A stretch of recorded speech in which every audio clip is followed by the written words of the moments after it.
Bonjour à tous et bienvenue dans ce briefing des marchés du 27 mars 2020. Avant toute chose, je vous laisse prendre connaissance de l'avertissement légal sur les risques.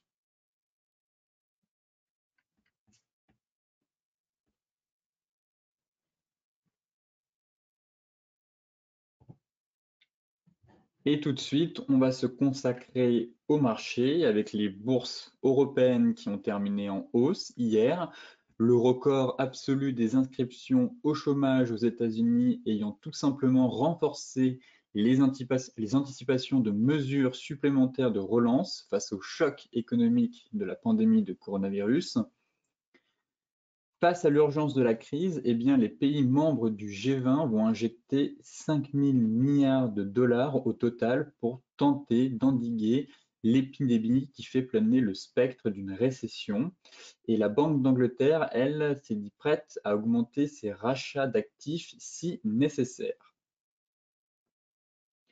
Le Parlement européen devait, de son côté, eh bien, valider ce jeudi une série de mesures, dont 37 milliards d'euros de fonds européens pour aider les États membres à lutter contre les répercussions économiques de cette crise sanitaire. Ensuite, outre les inscriptions au chômage, d'autres indicateurs ont mis en lumière, si vous voulez, les effets de coronavirus sur l'économie. Tout simplement, on a eu le climat des affaires en France, ça a connu une dégradation sans précédent en mars. Le moral des ménages allemands s'est fortement dégradé à l'approche du mois d'avril pour atteindre son plus bas niveau depuis 2009. Donc, c'était le graphique que je vous montrais justement hier. Côté US, eh bien Wall Street a fini en hausse, les investisseurs faisant le pari que l'envolée inédite des inscriptions hebdomadaires au chômage eh bien, convaincra plutôt les autorités américaines d'amplifier leur soutien aux entreprises et aux consommateurs éprouvés par la crise sanitaire. Selon les dernières données communiquées par le ministère du Travail, les inscriptions hebdomadaires au chômage ont explosé aux États-Unis la semaine dernière pour dépasser 3 millions. C'est un record absolu. Les mesures adoptées pour contenir la pandémie de coronavirus ayant brusquement mis à l'arrêt l'activité d'une partie du pays et déclenché une vague de licenciements sans précédent. Ces chiffres, qui représentent le triple de ce qu'anticipaient en moyenne les analystes, témoignent de la violence du choc subi par l'économie américaine et incitent les investisseurs à penser que Washington devra très rapidement amplifier son soutien à l'activité. Côté pétrole, on a eu, selon le directeur de l'Agence internationale de l'énergie, la demande mondiale de pétrole pourrait chuter de 20% cette année en raison de la multiplication des mesures de confinement qui touchent désormais quelques 3 milliards de personnes dans le monde. Côté macro, ici, ce sont les bénéfices industriels de la Chine qui ont chuté de plus de 38,3% en glissement annuel en février. C'est tout simplement la plus forte baisse jamais enregistrée. Même en 2009, on n'avait pas atteint un pic aussi bas. J'attire votre attention sur ce graphique tout simplement car cela mérite une certaine prudence, puisque en Europe et aux États-Unis, on n'a toujours pas divulgué l'impact du coronavirus sur les bénéfices des entreprises à venir, malgré que beaucoup d'entreprises actuellement n'arrivent pas à faire de prévisions, en tout cas pour l'année 2020, voire même 2021, s'abstiennent de faire des prévisions et suspendent aussi les dividendes qui sont normalement octroyés aux actionnaires.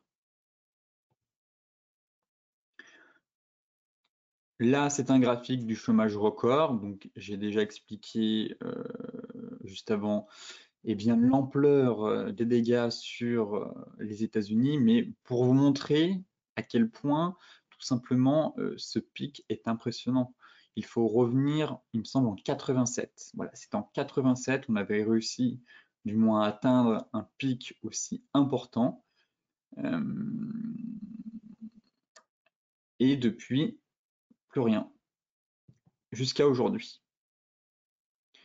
et on a quasiment une inscription. Le consensus était à 1500, on est passé à 3002 en millions, 3,2 millions. Donc, ce qui montre à quel point on a eu une vague de licenciements aux États-Unis et que c'est du jamais vu dans l'histoire, ce record d'inscription au chômage, malgré le fait que les marchés anticipent justement des aides supplémentaires, que ce soit un chèque qu'on va donner aux Américains, environ 3000 dollars par famille de 4, il reste quand même beaucoup d'incertitudes et on manque cruellement, je trouve, de visibilité pour se dire que cela va suffire à court terme. En tout cas, c'est des mesures court-termistes qui ont été prises, mais sur le moyen long terme, ce chiffre pourrait encore augmenter dans les semaines, voire les mois à venir, si finalement le confinement devrait tout simplement durer plus longtemps que prévu. Ici, c'est un graphique de ce qu'on appelle la map du coronavirus. Et j'ai titré ce graphique America First, tout simplement parce que eh bien, Donald Trump s'est longtemps vanté de l'économie américaine et de la puissance américaine, et aujourd'hui, eh bien, il passe numéro 1, effectivement, dans le nombre de cas atteints du coronavirus dans le pays, puisque les États-Unis, hier, ont dépassé le nombre de cas. En tout cas, ont dépassé la Chine. Le numéro 1 était la Chine, ensuite l'Italie, l'Espagne, l'Allemagne, l'Iran et la France. Et hier, eh bien, on a eu l'America First avec les États-Unis qui sont en tête. Ce graphique, du moins cette map, vous pouvez la retrouver facilement sur Google. Vous tapez map coronavirus et elle est actualisée en temps réel. Ici, vous voyez que vous pouvez l'actualiser très rapidement. Donc, c'est une map très intéressante pour suivre l'évolution du coronavirus. Deux choses que je note sur cette map très importantes à suivre, c'est les États-Unis. Le pic n'a pas été atteint. Donald Trump ne veut pas de confinement total aux États-Unis parce que c'est l'économie d'abord avant la santé, clairement. De toute façon, aux États-Unis, le système de santé, vous le connaissez, il n'est pas réputé pour être un des meilleurs, il est quasiment inexistant. Mais Donald Trump joue sa réélection et il ne supporterait pas que l'économie tombe à l'arrêt. Donc, pour le moment, pas de confinement total.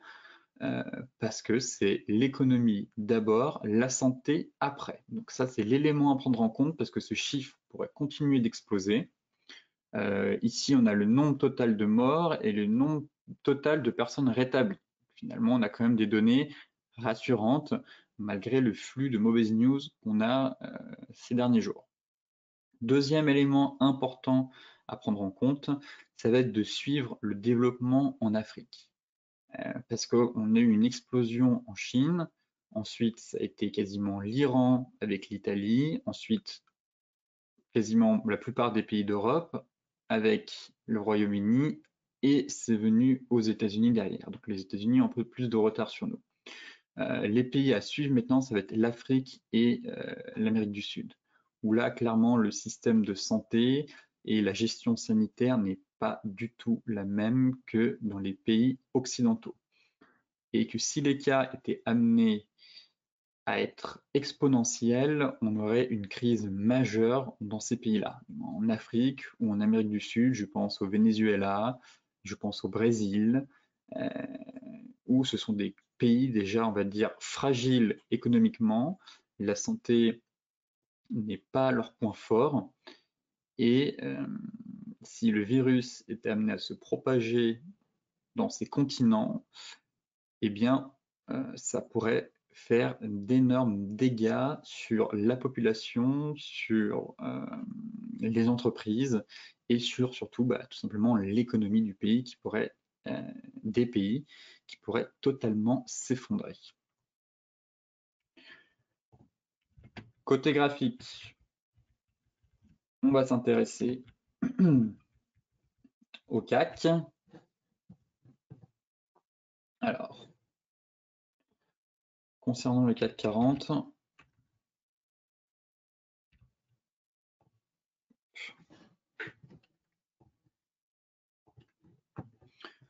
on arrive sur une bougie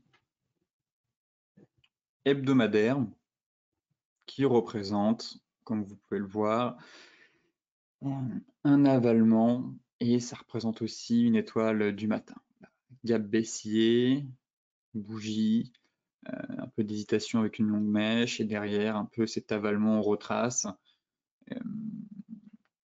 Et on a justement une étoile du matin qui nous annonce clairement une fin de baisse. Ou ici l'avalement puisqu'on est ouvert avec un gap baissier. Enfin voilà, techniquement, on a des signaux qui montrent en tout cas un point bas de court terme. Je vais être assez prudent sur ces signaux, étant donné la situation, et je ne vais pas me dire que c'est bon, c'est le signal, c'est le point bas ici, il a été fait, ça va repartir. Je ne suis clairement pas aussi optimiste que ça concernant les bourses. Donc malgré ce signal technique hebdomadaire, c'est pas pour autant qu'on a fait un point bas. Ça peut être aussi un rebond technique très puissant avant de repartir à la baisse. C'est ça qui va être important de noter, puisque pour le moment, certes, on a des plans de relance, des mesures de soutien, mais on ne voit pas encore la lumière au bout du tunnel, à moyen long terme. En journalier, effectivement, magnifique rebond, quasiment venu chercher le gap ici à 4006. C'est un retracement, on a fait voilà, les retracements de 38,20 quasiment. Donc, magnifique rebond jusqu'au 38,20. Si on casse, effectivement, on a moyen d'aller chercher un peu plus haut, mais au contraire, si on échoue, bah, c'est tout simplement, on a quand même pris 20%. Hein. Ça, faut pas l'oublier aussi, c'est pas rien, quasiment 25% en l'espace de 10 séances. C'est juste impressionnant. Donc c'est un rebond technique puissant et violent. On va pas prendre 50% en ligne droite. Hein. Les marchés, quand ils se cassent la figure, certes, c'est très facile de perdre 10, 15, 20, 30%, et pour reprendre 20, 30% en ligne droite, ça demande plus de temps. En 4 heures, on a toujours cette oblique baissière. Voilà, tout simplement. On a cette oblique qui vient coiffer les prix et qui montre tout simplement que la tendance primaire est baissière, on a une tendance secondaire haussière, mais notre oblique vient encore coiffer les prix. On est à 2 doigts de toucher notre moyenne mobile 50. On avait atteint l'objectif du double bottom, qui était quand même un objectif majeur, et j'anticipais un range. Et ici, je trouve qu'on a eu un bull trap. Vraiment, là, on s'est un peu emballé hier en fin de séance avec les US qui sont voilà, qui se sont vraiment voilà, qui sont envolés, qui ont flambé, quasiment plus 6%, alors que l'inscription au chômage était sur un niveau record, mais c'était un peu l'euphorie de Wall Street, puisque ça priceait une anticipation qu'on allait injecter encore plus de liquidités.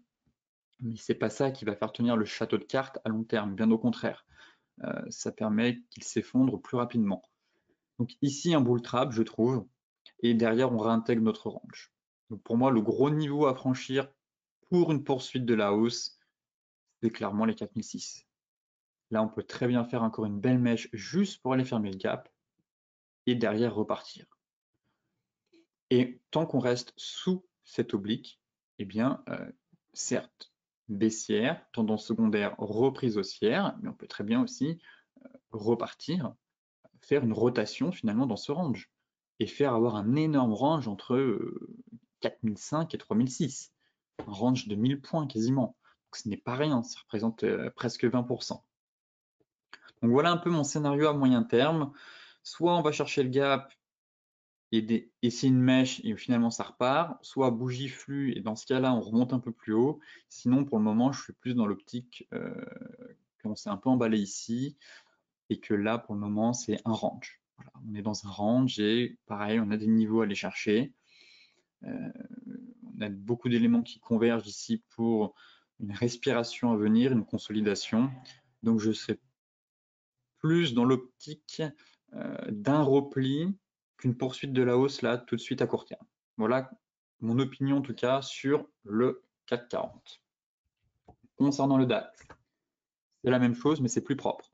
Voilà, on s'est emballé hier en fin de séance ici, mais on s'est arrêté pile poil sur la borne haute du range. Donc on a un très joli range ici, compris entre 10 000, donc prix rond, prix psychologique pour les marchés, et 8 330.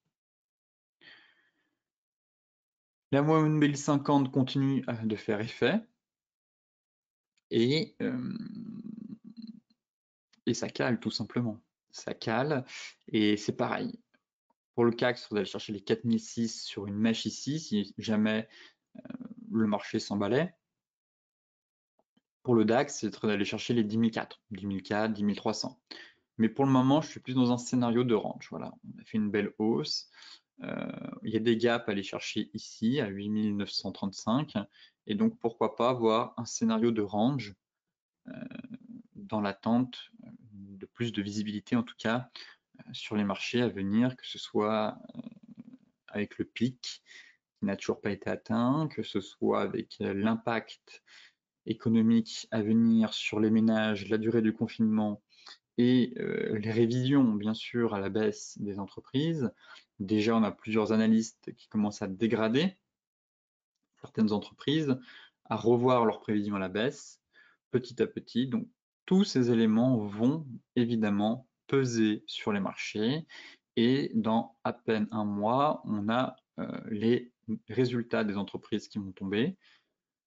Donc, prudence, ça risque de faire mal, malgré les relances pour le moment qui ont été mises en place. Toutefois, les entreprises vont devoir annoncer leurs résultats et c'est ici que l'on va voir les perspectives qui risquent de s'assombrir. Concernant le Dow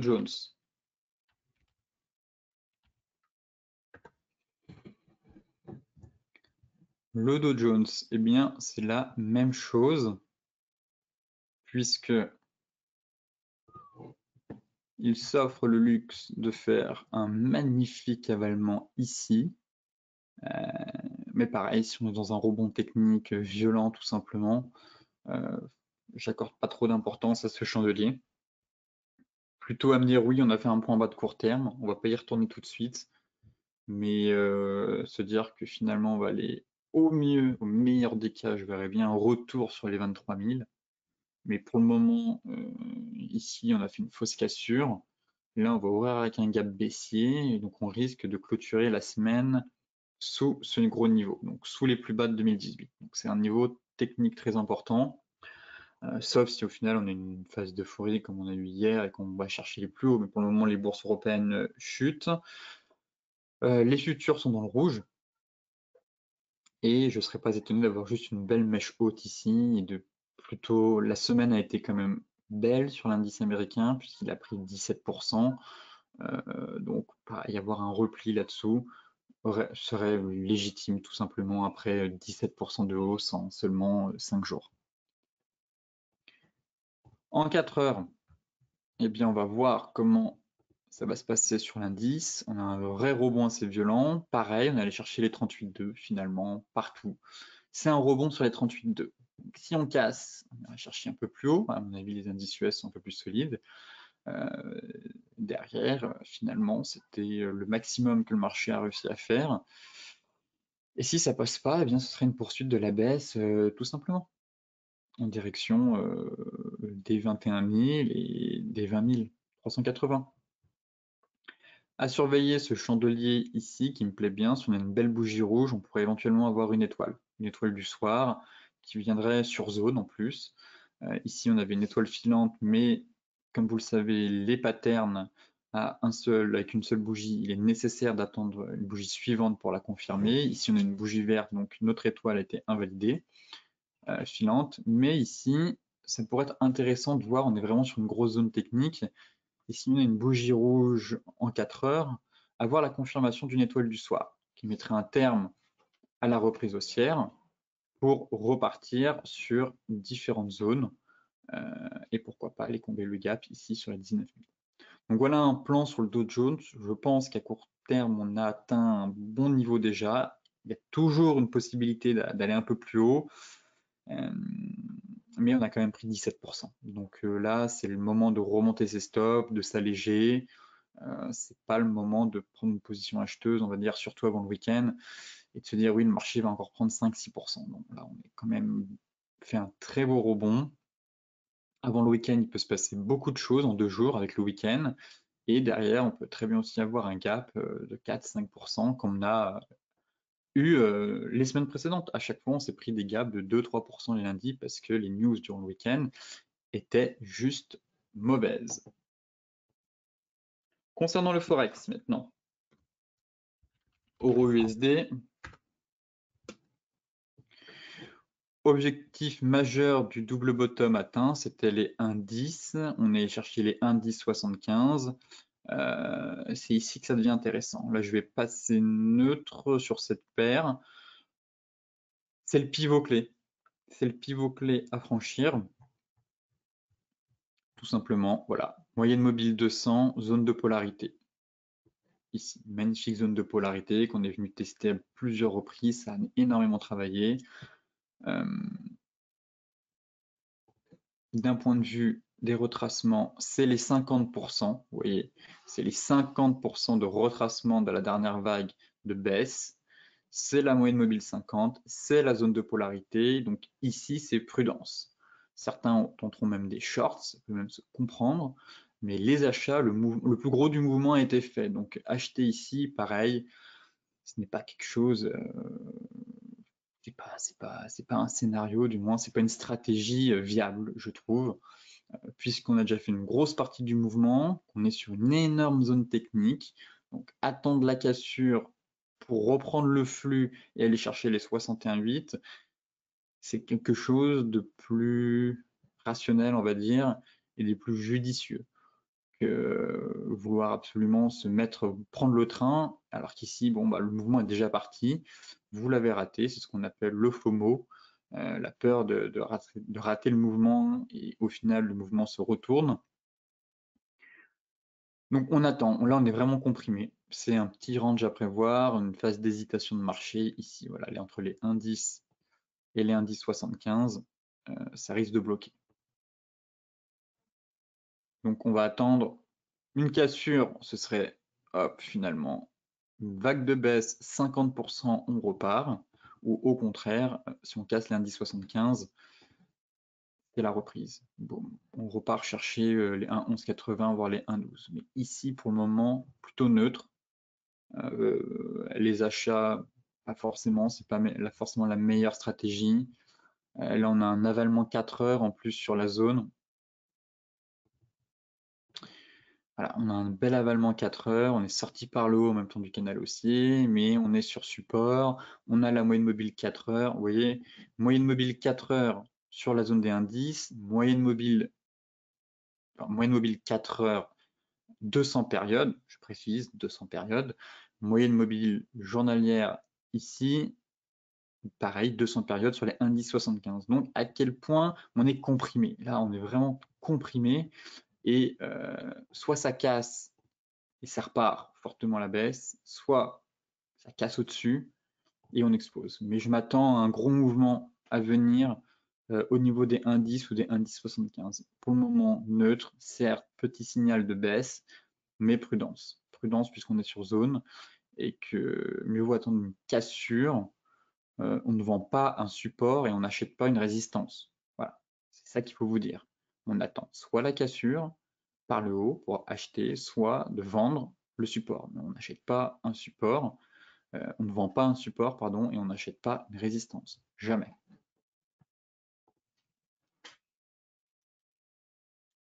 Euro GBP. Sortie du triangle. Ça y est. Sortie du triangle.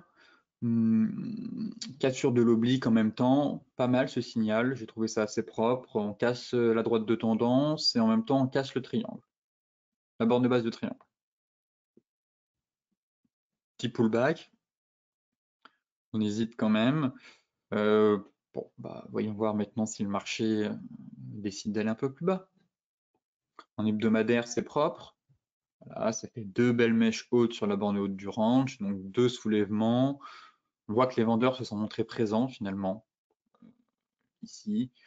Première fois, première conquête, on échoue. Deuxième conquête, on échoue. Et là, ça commence à coincer. Un peu comme ici, quoi. Hop, on est en mode calmez-vous les acheteurs, vous êtes peut-être allé un peu haut, un peu vite, vous allez redescendre. Et là, c'est à peu près le même scénario. On tente une première fois, on passe en force, ça échoue, deuxième passage en force, et les vendeurs prennent l'ascendant avec cette bougie rouge. On était sur une bougie verte, les acheteurs gardaient la main. Ils ont tenté cette semaine une nouvelle tentative, mais les vendeurs les ont repoussés et prennent l'ascendant. Voilà comment j'interprète un peu la bougie. Là, les acheteurs gardaient un peu l'ascendant, mais ça restait fragile. Et ici, les vendeurs, clairement, leur mettaient la pression en disant non, finalement, c'est nous qui avons la main pour le moment. Et effectivement, ça se voit sur le graphique 4 heures, avec la sortie par le bas d'un triangle. Donc maintenant, on reste à savoir si le marché va valider ou pas ce triangle. En tout cas, voilà, on a un triangle qui donnerait, je pense, un objectif vers les 0,87,2, le milieu du range, quoi, voilà, tout simplement. Par là, par ici. Donc maintenant, qui vivra verra. On va laisser le marché décider, en tout cas, de cette sortie par le bas du triangle, qui ouvre la voie, en tout cas, vers les 0,87, 40, 0,87, au mieux les 0,87. Voilà concernant l'euro GBP. Euro CHF. Euro CHF, magnifique échec sur résistance. Je ne voyais pas l'euro s'emballer. On est en étoile du soir en plus. Vous voyez, ça c'est très propre. C'est très propre techniquement.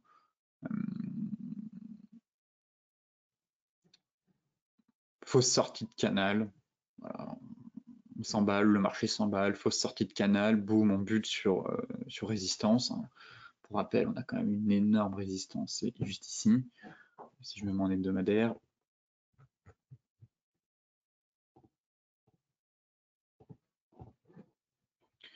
voilà.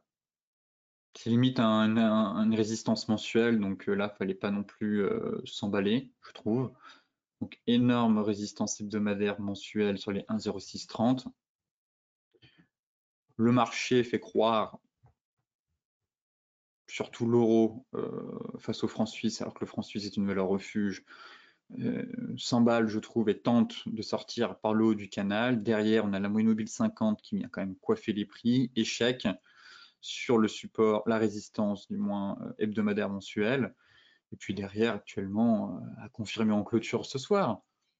Mais voilà, étoile du soir. Une belle étoile du soir sur zone avec moyenne mobile 50.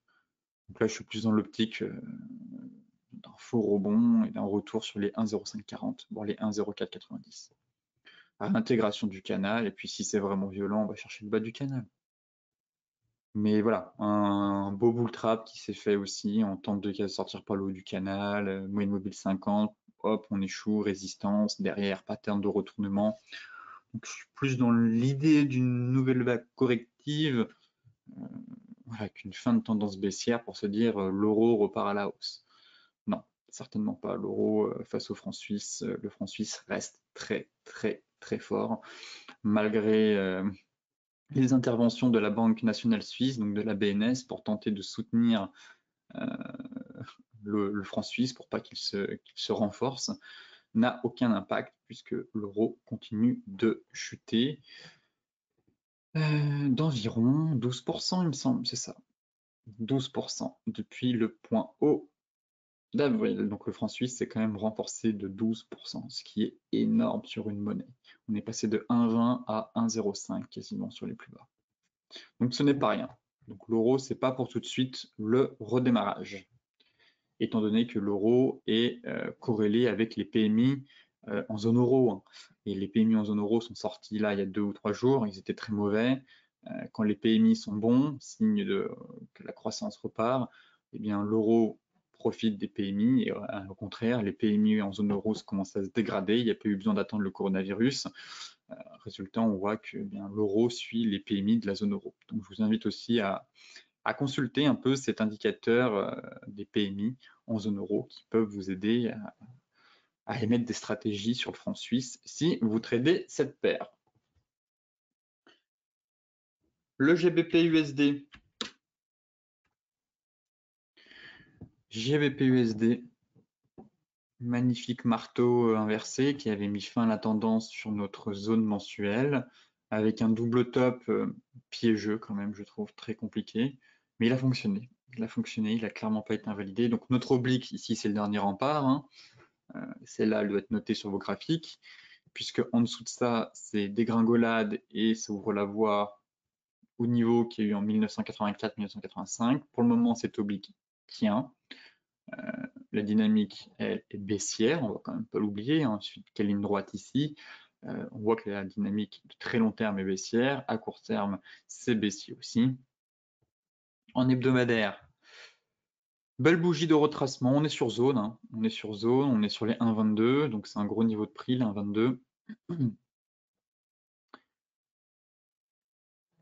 Et on tente de reconquérir cette oblique. Voilà. Cette belle oblique. Donc ça va être la zone chaude aussi à surveiller pour moi. Si on parvient à casser ça, qu'on reprend un peu de hauteur, effectivement, ça pourrait être pas mal. Sinon, si on clôture sous, un peu plus périlleux pour la paire. En journalier,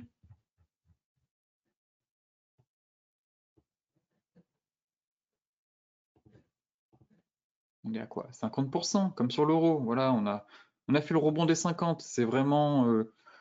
On se trouve en fait à la croisée des chemins sur pas mal de paires, que ce soit l'euro-dollar, le GBP-USD. On voit qu'on est sur les 50. Donc attention. En plus, le vendredi, on reste un peu à l'écart du marché, on évite de prendre des positions. Il y a le week-end, n'oubliez pas qu'on a eu des énormes gaps sur le Forex aussi. On a eu des plus 2, des plus 3, des moins 2, des moins 3, surtout sur les paires exotiques. Donc là, pareil, wait and see, j'ai envie de vous dire. On attend de voir.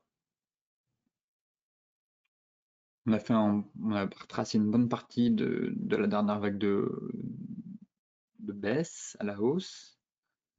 Donc attendons de voir. Pareil, si on fait une bougie rouge ici, ça nous donnera une étoile du soir. Et au contraire, si on casse, ça ouvrira la voie à des perspectives un peu plus hautes. En 4 heures, on avait le double bottom, un peu la mèche assassine ici, mais finalement, il a parfaitement fonctionné. Pas invalidé, hein. Pour rappel, celles et ceux qui jouent les double bottom ou les triples ou ce que vous voulez, les ranges, le stop, c'est soit au milieu, donc comme j'expliquais dans les stratégies bourse, celles et ceux qui ont placé le stop au milieu se sont fait prendre leur stop. Mais les plus prudents qui se disent il y a de la vol, ça peut être compliqué, attention aux mèches, et qui envisageaient peut-être un triple bottom, ont mis leur stop juste ici. Alors certes, le ratio n'est pas forcément le meilleur, comme j'expliquais dans la psychologie des marchés et des investisseurs, et le money management surtout, qu'il fallait avoir un ratio au minimum de 1 pour 2. Mais dans certains cas, et avec ces figures-là, parfois les plus prudents ont raison. Et finalement, ceux qui ont placé un stop juste en dessous ici, eh bien, on réussit à avoir un trade avec un ratio de 1 pour 1, puisque l'objectif a été atteint. Hop, vous voyez, au pips près, on est venu les chercher. Notre objectif a été atteint. Et ils ont eu un trade gagnant, que ceux qui ont voulu un ratio de 1 pour 2 se sont sûrement fait stopper sur cette mèche, ont perdu le trade, alors que les plus prudents avaient un moins bon ratio, mais derrière, résultat des comptes, eh bien, c'est eux les grands gagnants. Donc voilà aussi comment adapter vos stops en fonction des figures et en fonction de la volatilité et en fonction de votre profil de risque. Mais ça, on en revient au chapitre que je vous disais mardi, dans la psychologie des investisseurs et le money management.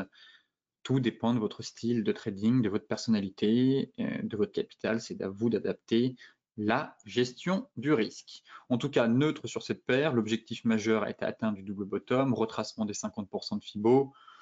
Voilà, je ne vais pas m'emballer sur une prévision. Soit on va chercher la moyenne mobile de 100, soit au contraire, ça casse et fin de la reprise, on repart à la baisse, tout simplement. L'AUD-USD. J'aime bien, j'attendais cette zone sur l'AUD-USD. On fera le point lundi, c'est à surveiller. Voilà, c'était ma zone ici.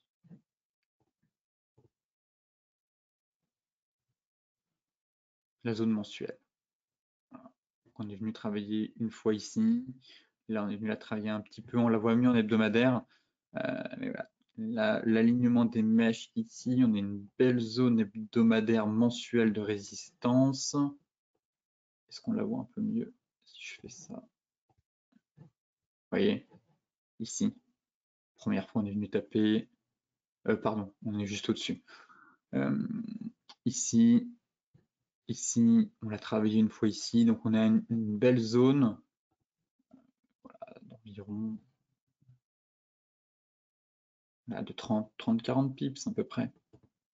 On a une grosse zone de résistance et on repasse ici la chercher et on est pile poil dessus. On est pile poil dessus. Donc le flux, la dynamique, elle est baissière, il n'y a pas de doute.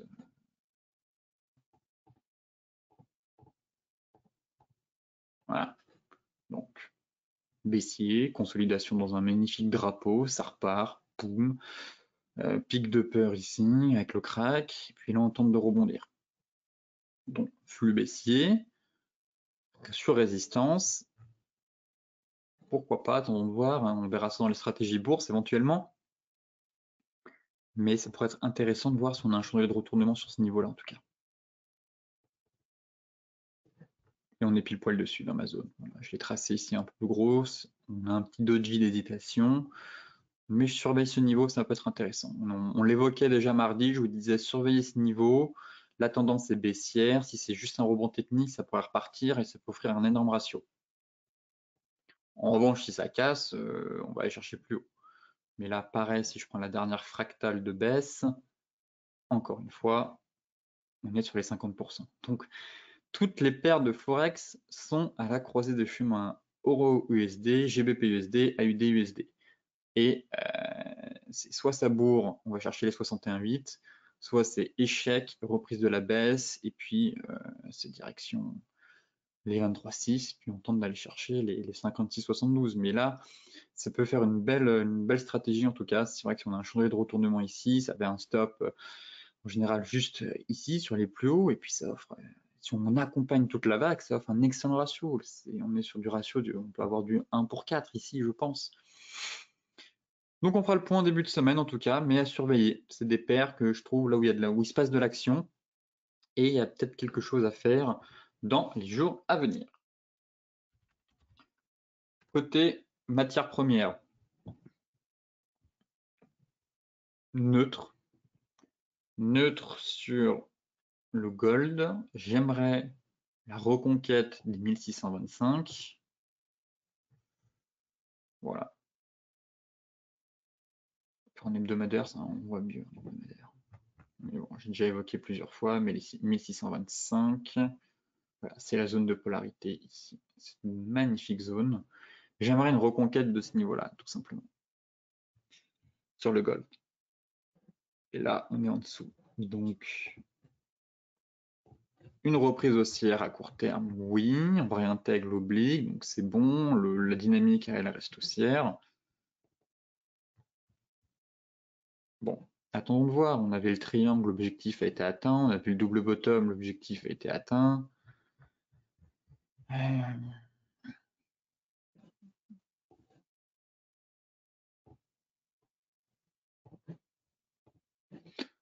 Double top orange, voilà. Voilà ce qu'il faut surveiller.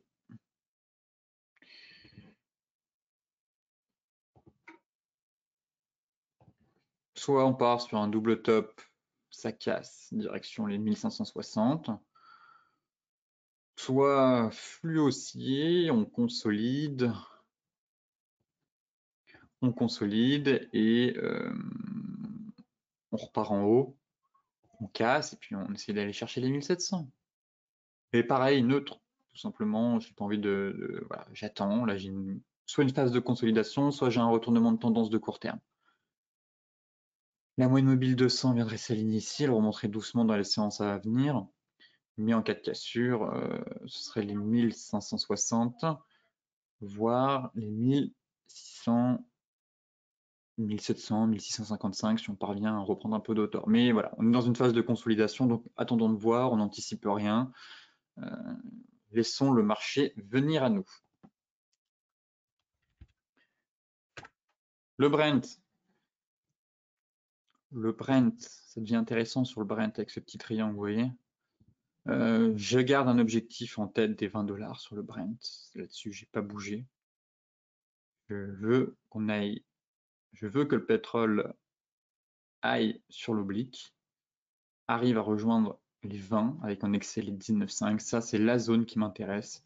Ici, je peux comprendre qu'il y a une zone intéressante avec le point bas, mais c'est pas le bon point pour moi. C'est les 20, les 19,5 sur excès. C'est le niveau que je cherche à moyen terme. Là, on a fait une baisse de 72. Là, on a fait une baisse de 77. Et là on n'est qu'à 68. On n'est pas dans la moyenne. Et les 20, c'est les 76. Et ça correspondrait, si l'histoire se répète, comme je vous le dis, avec les phases quand le pétrole a lâché, on était sur du 75%, en moyenne 73. Et là, on a 70. Donc oui, je peux comprendre que certains pensent que c'est un peu tiré par les cheveux, cette méthode de se dire je reporte les chutes passées pour tenter d'anticiper les chutes futures. Mais ici, ça a fonctionné, enfin, du moins ici, ça a fonctionné. Et là, pour le moment, on suit le même chemin. Et vous voyez que l'oblique qui passe par tous les plus bas, eh bien, finalement, le point de contact se situe à peu près sur les mêmes chutes que les précédentes, sur des moins 72, moins 75%. Donc c'est pour ça que les 20, c'est vraiment le niveau qui m'intéresse sur le pétrole. Les indices rebondissent, le pétrole ne suit pas. Surtout ça qui, voilà, les indices ont rebondi de 20%, le pétrole n'a pas du tout suivi. Voilà pourquoi je reste baissier sur cette matière première, sur le pétrole, pardon, parce que ça ne suit pas, il y a eu 0 rebond, on a un flux qui est complètement baissier, ça ne paye pas. On a un choc pétrolier avec un choc de la demande grâce à l'Arabie Saoudite ou à cause, en tout cas bravo à eux. Et le flux est juste baissier. Et en 4 heures, j'ai un triangle de consolidation. La moyenne mobile 50, on n'est jamais parvenu à la franchir, cette moyenne mobile 50. Et là, on a un magnifique triangle, on est en train de le casser par le bas. Donc, mouvement de baisse, stabilisation, consolidation dans un triangle. Si on casse en bas, oui, c'est d'aller chercher les 20. Voilà. Et tant qu'on ne passe pas au-dessus de la moyenne mobile 50, le flux est baissier. C'est compliqué d'aller chercher des ventes. Je peux comprendre que c'est tentant. Le pétrole est bas, le pétrole est tombé trop bas. Non, il ne faut pas se dire que le pétrole est pas cher. Il ne faut pas se dire que le pétrole est tombé trop bas. Le pétrole peut aller bien plus bas. Moi, je garde un objectif à 20 et je ne serais pas étonné de voir le baril à 20, voire même à 15, étant donné les circonstances. En tout cas, il y a 0 reprise du pétrole. On est dans un triangle, ça consolide, et tant qu'on n'arrive même pas à casser la moyenne mobile 50, eh bien, je reste baissier sur le pétrole avec un objectif à 20 $ à moyen terme. Pour terminer ce briefing des marchés, on va s'intéresser à la crypto-monnaie Bitcoin. Elle défend son support. Voilà, la crypto défend son support des 6580. Donc, si on casse le support, on va revenir sur la zone de polarité ici. Et il faut qu'on arrive à aller chercher les plus hauts, enfin les plus hauts, à retourner à la reconquête des 7630. La dynamique de fond est baissière, hein, là-dessus il n'y a pas de doute, ça reste baissier. Pour repasser haussier, il faut aller chercher 9600, donc pour le moment flux baissier à moyen long terme. On est sur support. Prochain gros niveau, c'est les 7630, voilà 7002 si vous utilisez l'indicateur Ishimoku. D'un point de vue des prix et du price action, c'est uniquement les 7630. Et à plus court terme, on consolide dans un petit range. Voilà. Vous voyez, petite phase de consolidation. Voilà, depuis mardi, le Bitcoin se cherche tout simplement et donc on peut cadrer la dynamique dans ce canal haussier. Donc si on continue, on viendrait, si le range se poursuit un peu, on viendrait prendre appui sur la borne basse du canal. Et puis voilà, le range, si on casse le range par le bas, c'est direction les 6000. Et par le haut, eh bien, ça ouvrirait la voie justement à une perspective, à une accélération haussière vers cette résistance. Sinon, pour les amateurs de sensations fortes, eh bien, vous pouvez trader la crypto dans ce range-là, voilà, en 1 heure à peu près, avec des excès. Mais ça consolide, voilà. Phase de latéralisation des prix, et donc pareil, on attend la sortie, soit par le bas, soit par le haut, pour donner un nouveau souffle à la crypto-monnaie. Ce briefing des marchés touche à sa fin. Pour celles et ceux qui souhaitent consulter l'article dans son intégralité, eh bien, je vous mets le lien dans la description de la vidéo. N'oubliez pas d'aller voir le replay durant le week-end de la formation à la psychologie des marchés et au money management. Étant donné le contexte de marché, vous apprendrez sûrement beaucoup de choses. Pour les autres, eh bien, on se retrouve mardi prochain pour les stratégies bourse Forex. Et sur ce, je vous souhaite à toutes et à tous une excellente journée, de très bons trades. Soyez prudents, un très bon week-end et on se retrouve la semaine prochaine pour faire un point sur les marchés.